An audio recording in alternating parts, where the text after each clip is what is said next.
this parasha we have the story of Kriyas Yamsuf, splitting the Red Sea.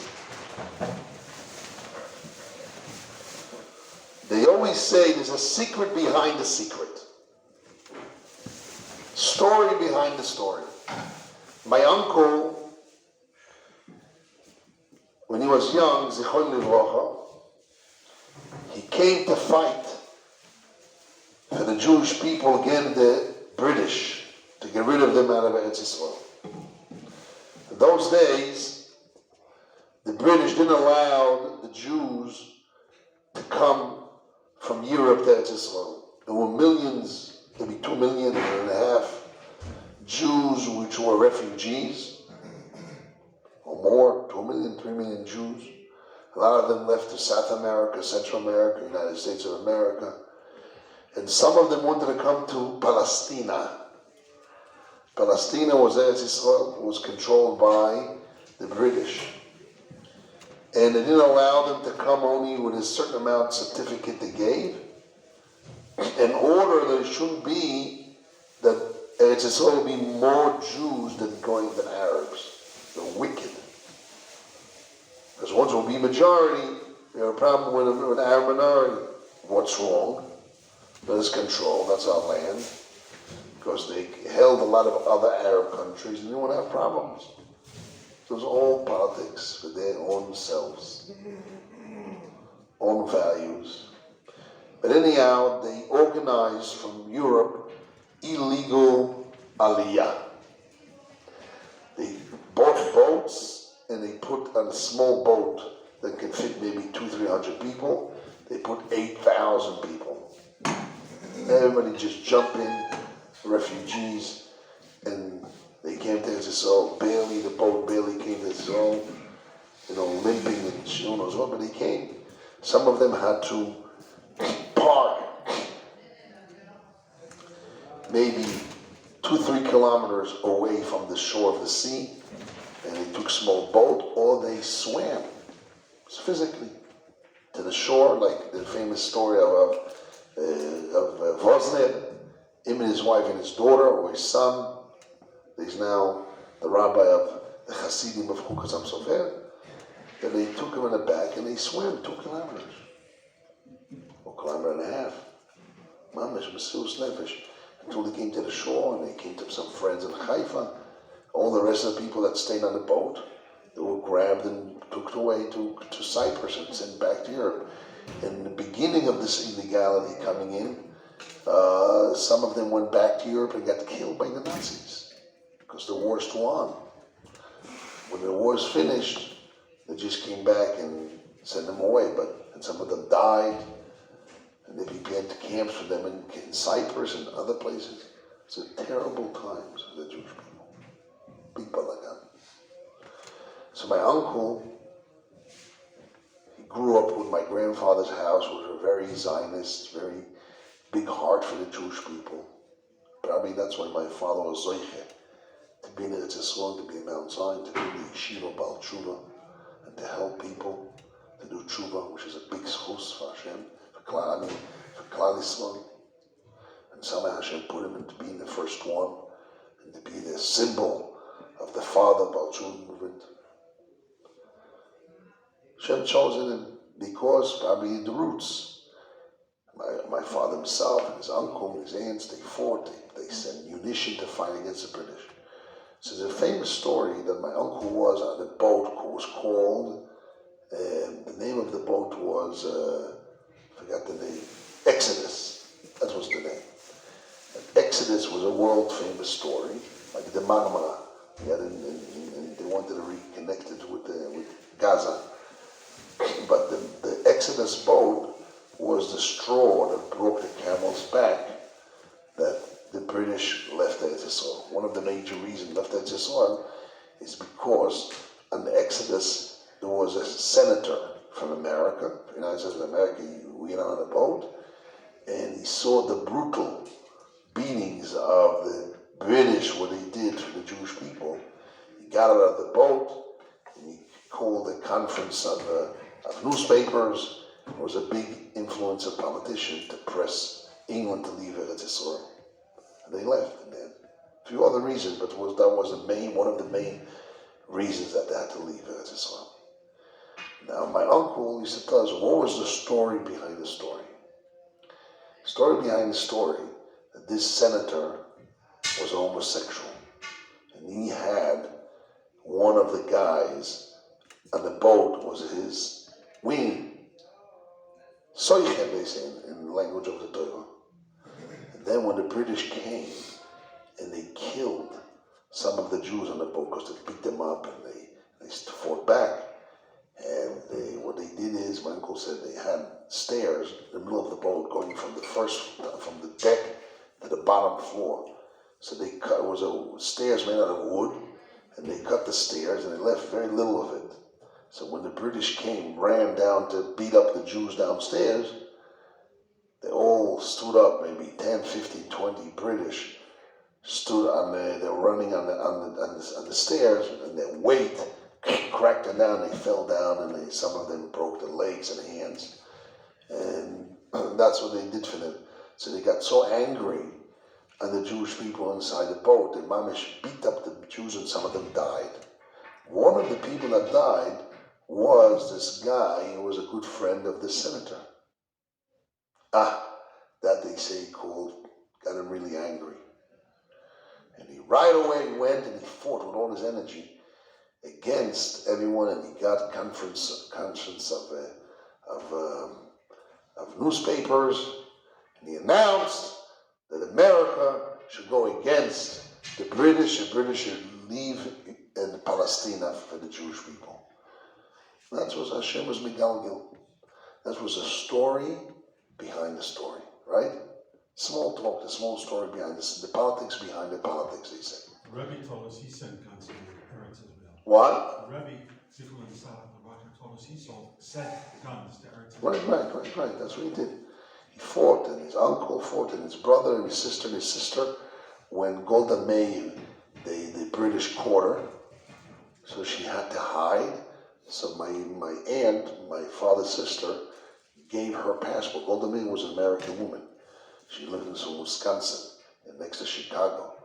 And she gave her passport to Golda Meir to fake her passport, and she ran to Uganda.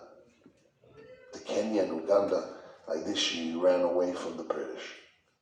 I mean, my father's family were really active, and they really believed that for the Jewish people they had the heart. They could have been in America. I mean, they came to America maybe 50 years before.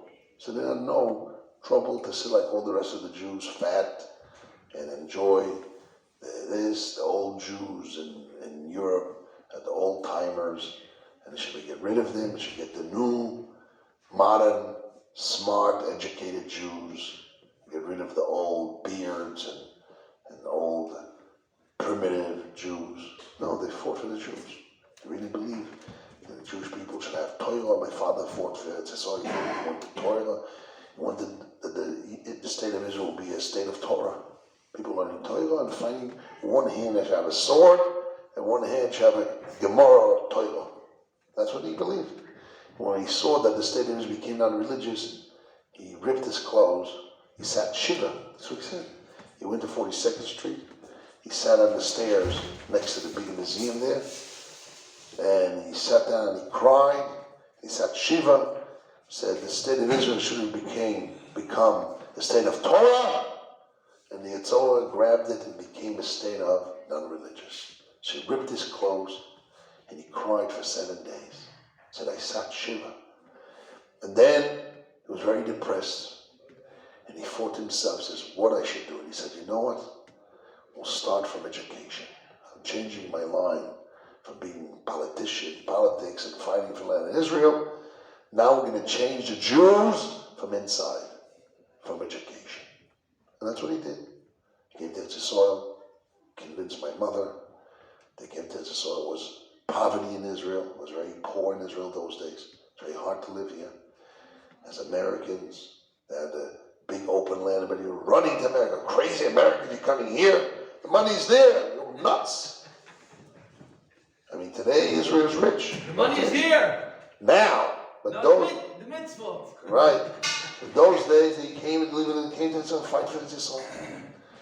What's the story behind the story in the Torah Kedosha?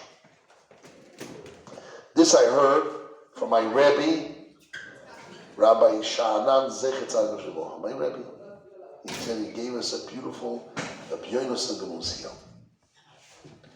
Moshe Rabbeinu, he couldn't understand when he was a young boy why Hashem is meshabed the Jews, why the Jewish people are suffering more than other nations. What they did wrong that they suffered such a big suffering. B'meida, Avraham Avinu asked Hashem, but why such big suffering? And it says in the beginning of Moshe Rabbeinu said, when he saw the Ish Mitzri wants to beat up another Mitzri,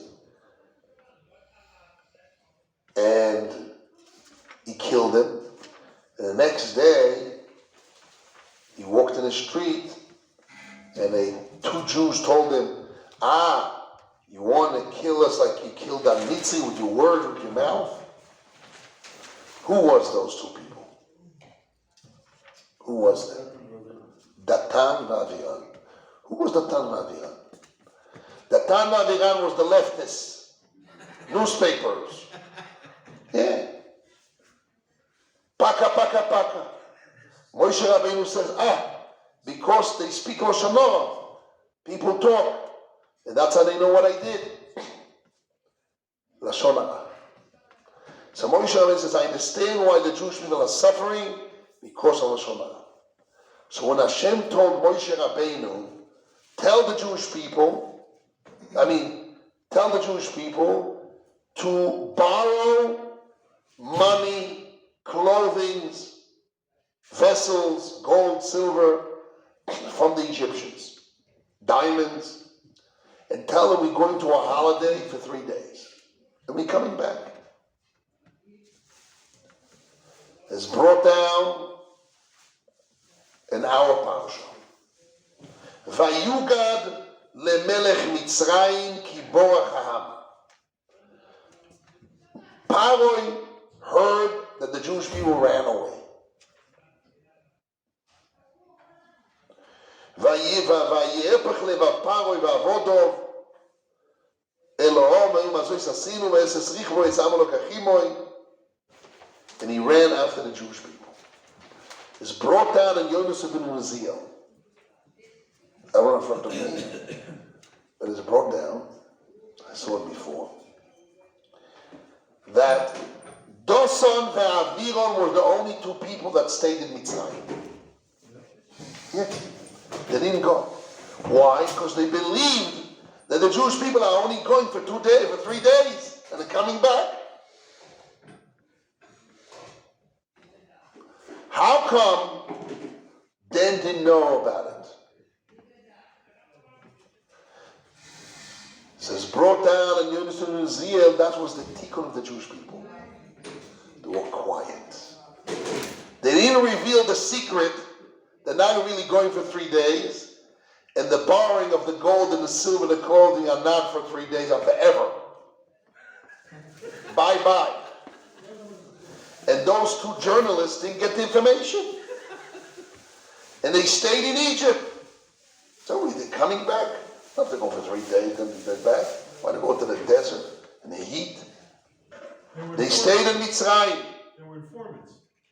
Yeah, there were newspapers, reporters. They talked to the Paka.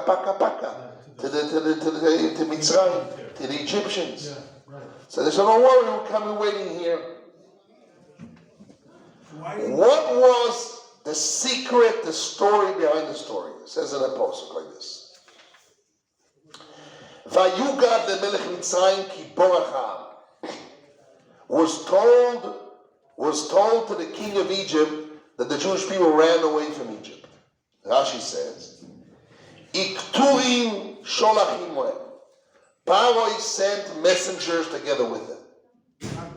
What? Meraglim, spies, people to make sure they come back.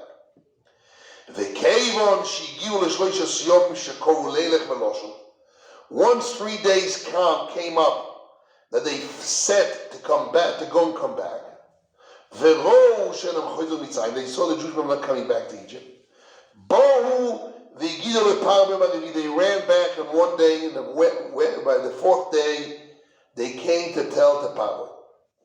ובחמיש ובשישי רודפו אחריהם, right away the 5th day and the 6th day, the Egyptian ran after them, and Leil Shvi in the 7th night at night, they went down to the sea, which is 7 days, the Shvi Shel Pesach, and they all got perished in the sea. Ubeshachris Omru Shira. And Shvi Shel Pesach in the morning, the Jewish people said Shira as Yoshir Moshe Bnei Yisrael. V'yom Shvi Shel Pesach. Lekach anu koyim Hashir Mashvi. The Mechilta says, why we read Shira in the 7th day as Yoshir? Because that was the day of the miracle that Hashem totally destroyed the army, total, the strength of Egypt. The Jews don't worry about the Egyptians anymore. And that was not film new after that. What was the story behind? So Rashi says, Vayehapeich levav paroi va'avodem lo. Hashem turned over, or not Hashem, it says, the heart of Pharoh and his slaves were turned against the nation.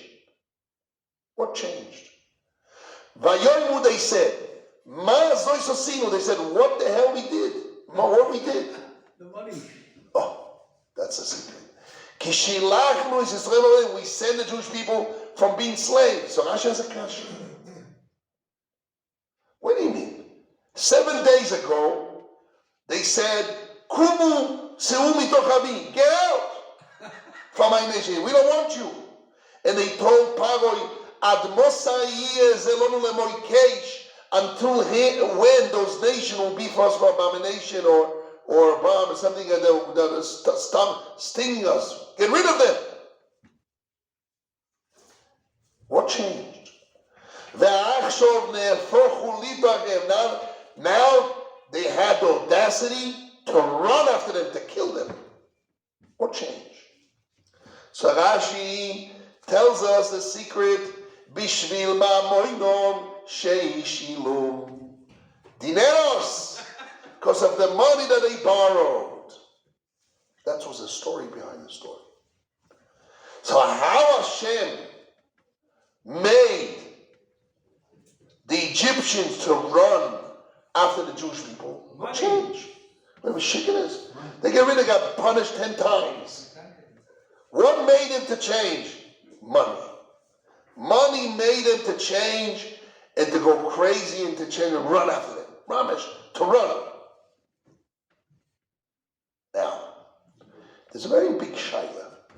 How can Hashem tell the Jewish people to lie and to cheat the Egyptians?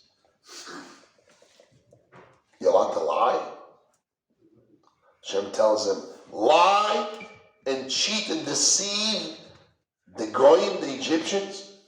We have our halacha. It's brought down Bobasa Daf Ches and Daf Yud Aleph. The Gemara says a story that Hormuz is the name of a god, but Hormuz was the mother of Shvur Malka, the mother of the queen Shvur of Persia. Hormuz, until today, there's Hormuz, Metzareh Hormuz, between Saudi Arabia and Iran. Hormuz, it's the name of their god. Anyhow, that was the name of the mother of the queen of Persia. Hormuz, he made the Shvur Malka. She sent a big box, a wooden box, full of golden coins to Rav Yosef. She said, I want you to do with this mitzvah rabba. I want you to do with this money a big mitzvah. Came Rav Yosef to the Beis Medrash, and he starts down what it means mitzvah rabba. What does it mean big mitzvah? What is a big mitzvah? Choose now from the Torah a big mitzvah. Pidyon Shvuim, Tzedakah. And the Gemara says that Rav Yosef said, I don't want to give them a big schus. because I did do for them the biggest mitzvah rabba. The goyim will have schus and Mashiach will come later. Because Beyovish Tzira Teshabanu, when the wheat, the strength of the goyim becomes dry, they get cracked. The wheat cracked, and Mashiach will come. The reason Mashiach is not coming, because the goyim still have some merit in the mitzvahs they do. So they have to be paid in this world, should pay them wealth, etc., till they crack and they go away. Beyovish Tzira Teshabanu. So the question is, what I should do with it? Comes Toysa and says, what do you mean? You can change. Toysa says, no. To deceive Goyim is the same thing like deceiving Jews, and it's Isu, it's a Gezel. Gezel. You're not allowed to deceive a Goy like you're not allowed to deceive Jews. A Gabbai Tzedakah, when he collects money, this is for you, Rabbi, and the donor gives you money for A, you're allowed to use it for B. Or to keep some of the money for yourself, for your house, for your children. Is Gzela, is deceiving. There's a story of Shimon HaTzadik. Shimon HaTzadik was the president of the Jewish people in Eretz Yisrael. He was the head of the Sanhedrin. And he went to Yanai HaMelech, Yanai the king. And he told Yanai, I have 400 Nazarites. And I need money for 400 Nazarites. Because they're poor, they're Yeshiva Bochim, they don't have money for animals, they're buying for the Korban. So, Yanai the king says, you know what? I'm willing to give half. You give half, let's split it. You give half, and I give half. He said, okay. Yanai Melech came to see the big ceremony of 400 Nazarites bringing korbanos, and he sees only 200 bringing with animals, and only the money that he paid. So he tells Shimon HaTzadik, hey, this is brought down in the Rabbi Nissim Goyen in Masechet Brochus. This story is Yerushalmi. He says, hey, what's going on? I paid you 200, and you said you're going to pay you 200. Where's your 200? So Rab Shimon Bar Yochai said, I paid my 200. Where's my 200? It's my wisdom of Torah.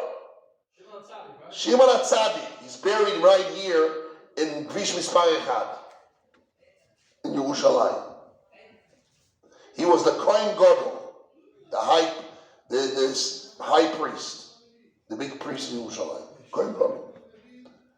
So Shimon HaTzadik says, my wisdom paid the 200, because the halacha says that neder, a vow, you can do a shaila, you can turn it off. You can do a neder, you can do a Torah. You can permit it. So I went to the Nazarites, the 200, and I find ways to find charoto in the Torah. And I took away my 200. And you 200, you paid yours. I didn't pay mine. I paid it, but through my wisdom to my Torah. So he deceived them. Are you allowed to deceive, or you're not allowed to deceive? To do with a finger.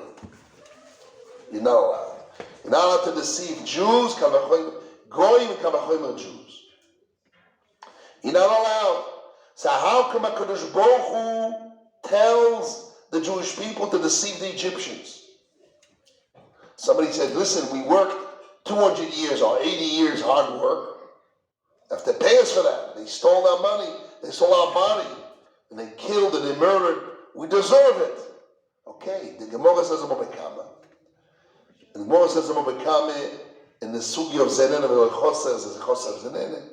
The Gemara says, if somebody steals your land, don't go in the middle of the night to get back what you need. In the middle of the day, go into his house, break his teeth, akez shinov, and throw him out. Not during the night. In public. To show you a binding. You're an owner, you do it in public. If they owe you the money, and they know it's shaking away from because Hashem is giving 10 plagues, demand the money. Hey, we going now, we want our money, we're going to be paid work for you 80 years. We want our money. Why are they going with deceiving from the back door? Go direct. Why from the back door? And why to deceive? You're not allowed. It's Chilul Hashem. Or only imagine all over the newspapers. What Dasan Da'aviron wanted to add a very big, beautiful, juicy, pariyati, yellow pages, the whatever is all to tell that Hashem, the creator of the world, that tells us morals and ethics, told the Jewish people to deceive the Egyptians and to cheat them. We're going for 3 days. Because the only way that the Egyptian will be totally perish. What was the story behind the story? Was the money. Hear this? Money. What destroyed the Egyptians totally? What put the last stone on their grave? Is a desire for money. Money, money, money. Because they want their money back. It's against the Seichel. You got beaten up 10 plagues. You see Hashem is in the hands with the Jews. What are you, Michigan? Money makes a person crazy, not think straight. To the level that they're running with horses against and go right away into the water, into the sea like Michigan is. Blind. Money. Rav, they didn't do it for the money. Indeed, what you said, they did it to get the Egyptians out. And the raya is, after the sea takes the Egyptians, it spews out the gold and silver of the Egyptians. Right. And that's much more than it took out of Egypt. Even more. Right. That's the raya. But what was the force? What was the bread force that made the Egyptians to be blind? Money. Money. That's what Torah says. Akesef, the money, Yahweh make blind even wise people. You have to be Michigan to run after the Jewish people. To the desert. No. She made them crazy, not think straight. It won't happen any other way. Won't happen any other way. The money made him, that's a story behind the story. The money made him to run. That's a very big lesson. When a person has to do always cheshbon nefesh, why he's doing things. Even in the yeshiva. Why you are in the yeshiva? Because you want a free bed, a free meal. You want to run away from your parents. You have problems with your parents. You run away to Israel. You run away. What's your inner being? What's the story behind the story? You have to do cheshbon nefesh. Why I'm learning? Because I want love and care from the Rabbi. We will learn the Torah of Hashem. It's good to have love and care and value from the Rabbi. That's the job of the Rabbi to give. But what is really my real motives? I had a friend here in Yeshiva who was a billionaire. He was worth $2.5 billion, and he made it in 2 years. In 2 years. 2 years he became multi-billionaire. He used to come every Friday to learn Torah with me and another guy here in the Old City, one of my students. And my friend got him to let me learn with him because he wanted him to connect to me and give money to the yeshiva. That was his goal. He wanted to help the yeshiva. So I taught him for about a year. He had a sabbatical year, but I wasn't able to grab him. There was another rabbi that grabbed him, and he got the money. Okay. He promised me maybe $36,000, which he never gave me. He had a yacht side, this and that, who knows, whatever it was. That was the story. So he told me that in 2 months, he borrowed money from friends, this and that, and he started this very famous company in America. It's known, it's not Rosh, it's known. He wrote a book about himself. It's called IDT. His name is Jonas. IDT, it's one of the biggest companies in America in communication, telephones. It's in New York. He started also in Israel. It didn't work out. And I think he closed it down here. I don't know if it still exists or not. But anyhow, so he told me that what happened was that in 2 months, he became from a simple guy to a guy that was worth almost $1 billion in 2 months. What happened was, after he succeeded to get all the contract and the money was coming in, he was in his bed he didn't have desire to move. He sat like this, like a zombie, he didn't move. And he writes in his book, and that's what he told me, what made him to move, he really recognized, he started to know Hashem. He always knew Hashem, was religious, but not, then he really believed in Hashem and not given the desire to live and to do things for Hashem. That's what he said. That's what his thing was. But really what made him to become broken and destroyed, because he realized that his motives for life was money. And once he got the money, he had no motives for life. It's very important the message I'm telling people here. What is your motive? Why are you here in Yeshiva learning Torah? Is Hashem or side motives? What happened was, the proof is, when you get, Hashem will give you what your side motives, suddenly you're destroyed. You don't have the motives for Hashem anymore. And you find out about yourself. You have to do cheshbon hanefesh. Are you motivated because you in Yeshiva don't be alone? When you're with people, you know the guy. What are your real motives? As Hashem, you want to be, whatever, your cover, whatever, everyone has his own bag. I'm not putting nobody down. I'm talking about myself and others. People should do cheshbon hanefesh. And sometimes you have 20% of this, 80% of that. So you want to increase. You should be 90% of Hashem. Or not 80, or not 60, or not 40. That's the idea. We have to work on ourselves. We Yeshiva of Musa. Yeshiva Musa, we have to be the truth. The truth is you have to work on yourself. Yes, Akiva. Yes. That's what I said. You're right. That's the point. Lishma, Lishma is okay. And that's why we open our doors. When people come to the Yeshiva, I know a lot of the motives. I'm a rabbi. I'm around for many years. But I still open and I love them, I give them, because we talk so much about Lishma. And my job is to speak like now, this Friday, is to allow people to do cheshbon hanefesh and to work on themselves, to strengthen the points of truth in them. The Rambam says why people convert today. People, the Rambam says in Ilchos Isur Bia, he says, Koshim gerim Yisrael kesapachas, gerim to hard people like sapachas. So the way the Rambam learns is 3 pshat, in places in Kiddushin brings 7 pshats, but the Rambam is his own pshat. The Rambam says, because they have other motives. It's not pure motives. Yet the Rambam says we accept gating. Because like any Jew, we grow up, our father's religious, tell us, learn Torah. Okay, why do I learn Torah? Because I want to learn Torah, I know who's Hashem. Because I want to get the love of my father. And it takes a lifetime till you start really loving Hashem. That's training, that's means chinuch. Right, Yaakov? Rabbi Yaakov, Rabbi? You have your daughter 2 years old, 3 years old, I don't know if she is, whatever. Now she wants to say a bracha, because you give her a kiss. She wants the kiss. She doesn't care about the bracha. She doesn't know what a bracha means. But what do? You train them. And slowly, when they grow older, they start thinking, where's the bracha? Hashem? Yeah, there is. They have 20% Hashem. They increase to 30. The job is that it will be 100% themselves. Same thing as Baal Tshuva or Ger, it's all the same. So you come as an adult, you have seichel. So he's not starting like a baby with 2% or 10%. Starting with more. But you have to strengthen it. And you have to work. And sometimes it's a chesed Hashem, like he said, Akiva. As we talk Shlosh Shmuel, Hashem made you not to have a bed, not to have a love of your parents. He made that to give you a chesed to push you to yeshiva. Otherwise you wouldn't have those external motives, you wouldn't be here. So it's a chesed.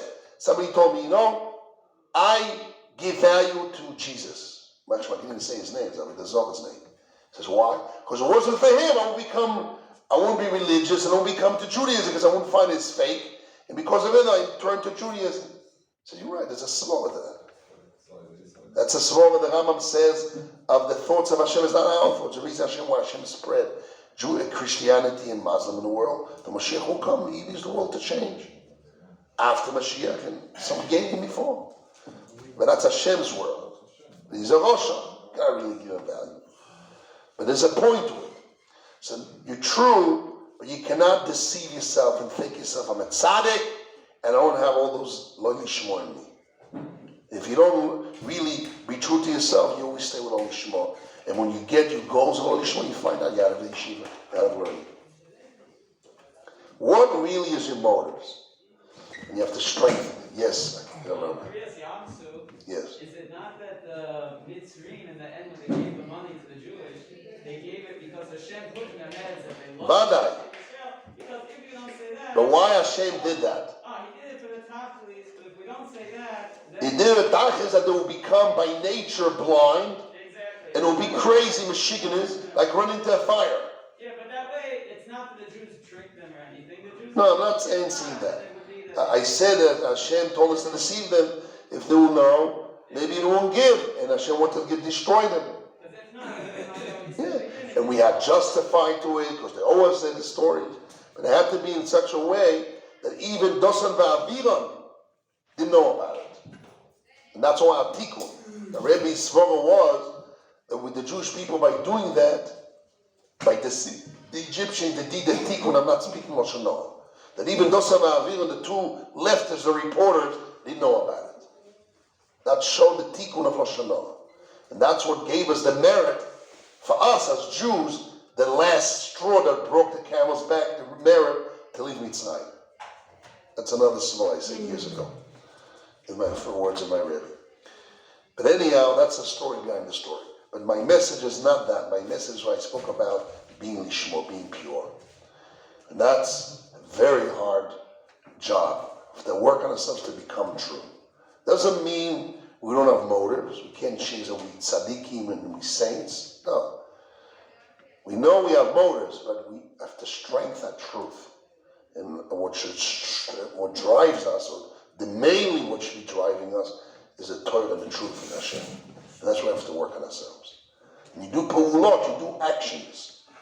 The Rambam says, what do? You do a lot of small cheseds. You want one biggest chesed. No, you do a lot of small. Then you train yourself to give, to be a giver.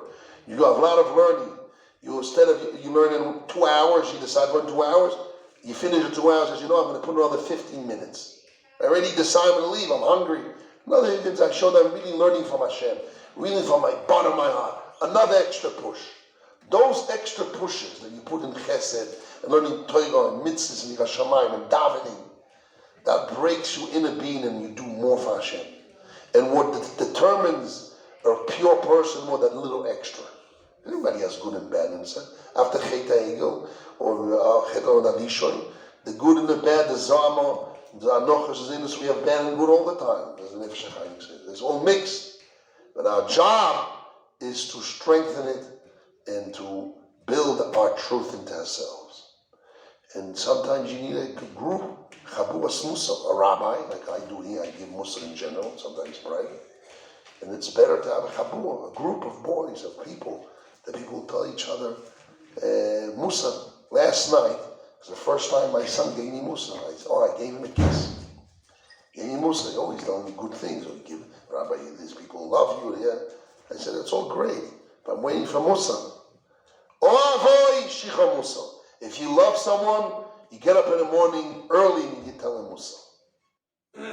But it can't be with a smirk and a smack. As I put you down. Then the people won't hear it. It's your personal agenda. You want to put somebody down. No, it has to be really, you care for him. To make him go. And he said, I don't feel bad about you. I don't look down when I see that because I understand life. It's good and bad. But I'm telling you in order to make you grow. That's why I'm telling you this. Still. And that's the reason I repeat all those things about Geirim and about Shuvas and that. So I want people to grow in Yeshiva. You have to be true to yourself. You can't be a faker. Those are real thing. You can't say, no, it's not with me. It's with you. It is true. But you accept it and you want to grow with it. And how much you can have more Hashem. How many more true. More. Build your strength that you connect to Hashem stronger. That's the idea. You have to be true. When you're truth, you're not afraid of truth, and you work on yourself, and you're able to detach yourself from your motives. Everyone has own motives, whatever you are. Gaive, taive, kavod, honor, whatever. Everyone has his own bag. You learn for yourself. When you learn to yourself, you're able to grow from it. Shabbat Shabbos. Rabbi Hanania ben Akash Yoina. Rotza Kadosh Baruch Hu lezak Yisrael lefikach. Yirmem termitzah shene'emar. אני לא יכול בעצם למען צדקו, יגיד תוירו וידיר, יסגדל ויסקדש, שמי רבו